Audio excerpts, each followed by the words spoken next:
ଆଜ୍ଞା ଆପଣଙ୍କ ପରିଚୟ? ମୋ ନାଁ ଗଜେନ୍ଦ୍ର ପ୍ରସାଦ ବେହେରା। ଆମ ଘରଟା ହେଉଛି ପ୍ରକୃତ ଘରଟା ବରଣ୍ଡୁଆ। ମୁଁ କିନ୍ତୁ ବାସୁଦେବପୁରରେ ଜାଫରପୁରରେ ପାଖାପାଖି ବର୍ଷେ ହେଲା ଘର କରି ରହି ଆସୁଛି। କ'ଣ ଘଟଣା ଘଟିଛି ଆପଣ ଥାନାକୁ ଆସିଛନ୍ତି? ମୋ ବାପାଙ୍କର ଦେହାନ୍ତ ପାଇଁ ମୁଁ 4 ଦିନ ହେଲା ମୋ ବରଣ୍ଡୁଆରେ ରହି ଆସୁଛି। ସେଥିପାଇଁ ଘରେ ତାଲା ଦେଇକି ମୁଁ ପଳେଇ ଯାଇଥିଲି। ତେଣୁ ମୋ ଘରୁ ଗତକାଲି ରାତିରେ ତାଲା ଭାଙ୍ଗି ସମସ୍ତ ଅଳଙ୍କାର, ସ୍ୱର୍ଣ୍ଣ ଅଳଙ୍କାର, ରୂପା, ମୋର ସମସ୍ତ ଦରକାରୀ କାଗଜପତ୍ର ସବୁ ଚୋରି କରି ନେଇଯାଇଛନ୍ତି। କେତେ ଭଳି ସମ୍ପତ୍ତି? ସୁନା ପାଖାପାଖି 150 ଗ୍ରାମ, ରୂପା 220 ଗ୍ରାମ, ନଗଦ କ୍ୟାସ୍ ଥିଲା ଆମର 30,000 ପରେ ଟଙ୍କା।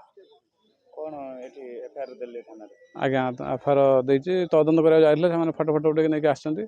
ଆଉ କିଛି ସେମାନେ ପଦକ୍ଷେପ ନେଇନାହାନ୍ତି। କ'ଣ ଚାହୁଁଥିଲେ? ମୁଁ ଚାହୁଁଛି ଅନୁସନ୍ଧାନୀ କୁକୁର କିମ୍ବା ବୈଜ୍ଞାନିକ ସାଇଣ୍ଟିଫିକ୍ ଟିମ୍ ଆସି ତଦନ୍ତ କରି ଉପଯୁକ୍ତ ଯେଉଁ ଚୋରି କରିଛନ୍ତି ସେମାନଙ୍କୁ ଉପଯୁକ୍ତ ଦଣ୍ଡ ଦିଅନ୍ତୁ।